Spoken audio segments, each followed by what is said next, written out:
Overalt i verden på denne dag, så er den udråbt til demonstration mod Uber. I alle større byer har taxafolket valgt at stå sammen for at gøre opmærksom på den ulige konkurrence, de møder fra et nyt taxalignende selskab, der vinder på at tage loven i egen hånd.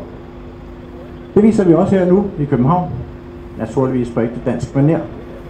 Deltagere mener, det er skadeligt for sagen, at vi er her. Det er så vilkårene, vi er her under, men alligevel så er vi glade for, at vi mødtes frem så stort. Uber kom til Danmark den 19. november 2014. Heldigvis reagerede Taxistyrelsen hurtigt og foretog i løbet af få timer en anmeldelse til politiet for overtrædelse af taxaloven. Hurtigt skulle det vise sig, at systemet arbejdede endda meget trægt. Anklagen blev afvist, og stort set ikke noget skete i meget lang tid. I den gamle brancheforening trak man på skuldrene. Ja, man havde hørt om det nye, men der var ikke noget at bekymre sig for. Der var i hvert fald ikke nogen, der havde hørt om noget, nogen, der havde mistet noget til Uber.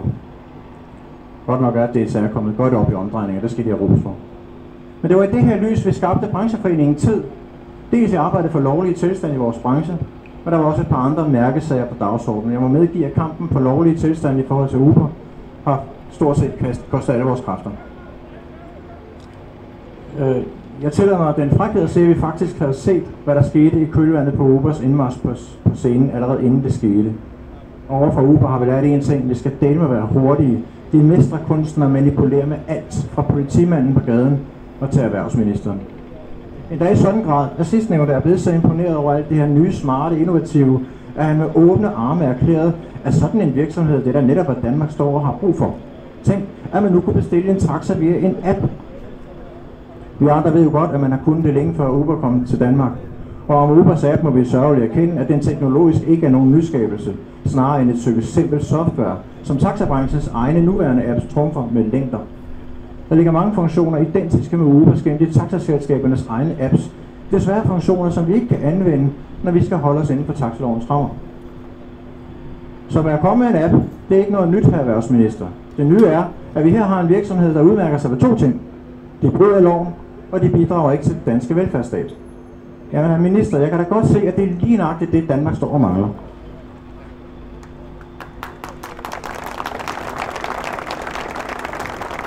Jo, det kunne man måske godt indvende. De er jo billigere, siger man. Ja, desværre kan vi ikke altid holde prisen med, fordi taxaloven pålægger os en del samfundsmæssige byrder. Vi skal betale en dyr lovbefalet ansvarsforsikring, erhvervsansvarsforsikring. Vi skal betale arbejdsmarkedsbidrag, lønsumsafgift, ATP, ja, og vi skal også betale skat. Og vi er bundet af verdens mest restriktive taxalov med det formål at sikre borgerne en betryggende taxabetjening. Og vi er reguleret i antal, og vores pris er politisk reguleret. Det koster.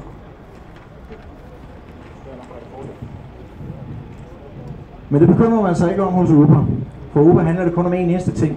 Det vil tjene penge. Mange penge. Jo mere volumen de kan få på deres kørsler, jo flere penge kan de føre ud af landet til skattely. Uber kunne ikke drømme om at bidrage til det velfærdssamfund, de tjener på. I dag skønner vi, at der kører måske 250-300, måske flere pirattaxaer rundt under Ubers app. Alle som en bryder de taxaloven og straffeloven hver eneste gang de kører en taxatur. Og jo flere Uber sender på gaden, jo mindre tjener vi alle sammen, bortset fra Uber selv selvfølgelig. De hævder, de udfører samkørsel og er en del af den her nye smarte trend med deleøkonomi. Hold nu op, hvor har vi hørt det vrøvl mange gange. Uber udfører ikke samkørsel. Samkørsel er dele som udgifterne til en køretur, hvor alle har et fælles mål. Det kan godt være, at det er smart at dele som en bil til fra arbejde eller til et sportsstævne lignende. Det er sund fornuft. Men Uber udfører regulær taxakørsel. Punktum.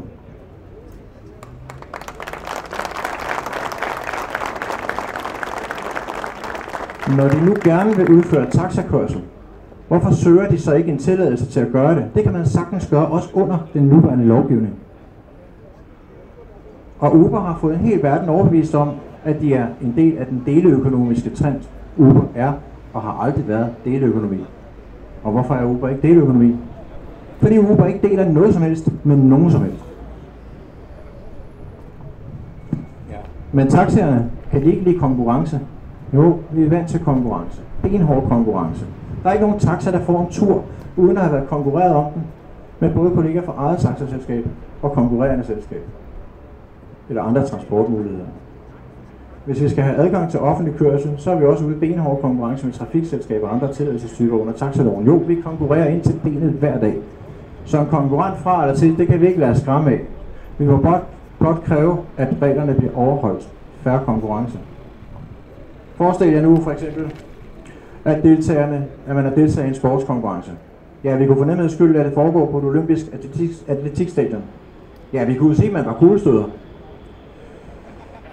Som kuglestøder har du trænet op til den her ene dag, og på dagen yder du det bedste du kan inden for de rammer, der er fastlagt. Og alligevel er du vidne til, at tilskuerne hylder vinderen, der kastede kuglen langt længere end du selv. Det viste sig, at vinderen fik guldet, fordi han imod reglerne kastede en sort tennisbold, der lignede den tunge kugle. Vil du ikke gå op til den olympiske komité og gøre opmærksom på, at vinderen ikke havde overholdt reglerne, og kun i kraft af det vandt konkurrencen?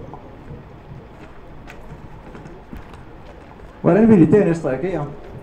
Hvis dommeren så henkastet sagde, at så må I bare prøve at få reglerne lavet om, så I kan konkurrere på lige vilkår. Det er præcis det ord, som en forhenværende kuglestøder fortalte os, da vi for en måneds tid siden besøgte ham herinde, hvor han nu opholder sig. Vi vil gerne konkurrere, men det skal ske på lige vilkår. Vi vil ikke stiltiende se, at vores konkurrent bryder alle love og regler.